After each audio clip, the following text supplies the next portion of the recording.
त्याला काढा ते. बापरे. शेंगा हीच होणार मोडणारच.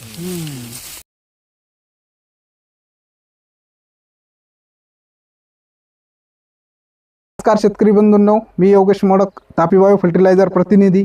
आज आपण आलेले आहोत बोराळा या गावी, तालुका वसमत, जिल्हा हिंगोली. गोपाळराव जाधव यांच्या 2 एकरच्या हळदीच्या प्लॉटवरती त्यांच्याकडून जाणून घेऊया की त्यांनी यावर्षी हळदीचे व्यवस्थापन कसे केले. नमस्कार दादा. नमस्कार. हां, तुमचा परिचय सांगा. माझं नाव सचिन गोपाळराव जाधव. हां. मी राहणार बोराळा, तालुका वसमत, जिल्हा हिंगोली येथील शेतकरी. Mobile number. माझा मोबाईल नंबर आहे 74 20 850 324. बरं बरं. यावर्षी जे आहे भरपूर पाऊस काळ होता तुमच्या इकडं. हो, आणि हळदीची जी कंडिशन आहे, भरपूर शेतकऱ्यांच्या हळदीला जे आहे ते सडीचं प्रमाण खूप जास्त आहे तुमच्या इकडं. भरपूर प्रमाणात. तर तुमचा जे प्लॉट आहे, तुमच्या प्लॉटमध्ये यावर्षी सडीचं प्रमाण आहे का नाही ते आपल्या शेतकरी बंधूंना सांगा थोडक्यात. यावर्षी पाऊस हा भरपूर प्रमाणात झालेला आहे.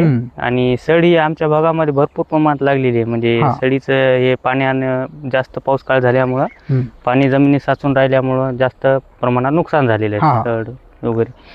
तर आम्ही Tapi bio fertiliser bio fertiliser हे वापरलेलं आहे. आणि त्याचे उत्तम असे रिझल्ट आम्हाला आलेले आहेत. म्हणजे हां, सडी बॅक्टेरिया. बॅक्टेरिया मोठ्या प्रमाणात कव्हर झालेली आहे.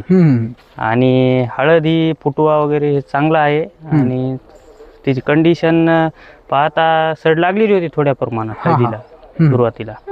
नंतर ते 2 वेळेस वापरल्यानंतर ते पूर्ण कव्हर झालं. बरं बरं. आता हळदीला सडीचं प्रमाण काय नाही आणि बऱ्यापैकी माल चांगला आहे. बरं बरं. यांनी जे आहे ते आपलं बॅक्टेरिया हा प्रोडक्ट प्रिव्हेंटिव्ह म्हणून वापरलेला आहे. तर यांच्या हळदीच्या प्लॉटला मी स्वतः पण ऑब्झर्व केलेलं आहे. तर सडीचं प्रमाण नाहीच आहे.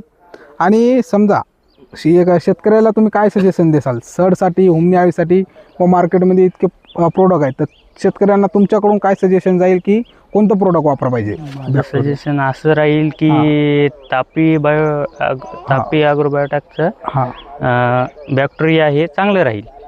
आणि त्याचे रिझल्ट पण खूप छान आहेत. बरं.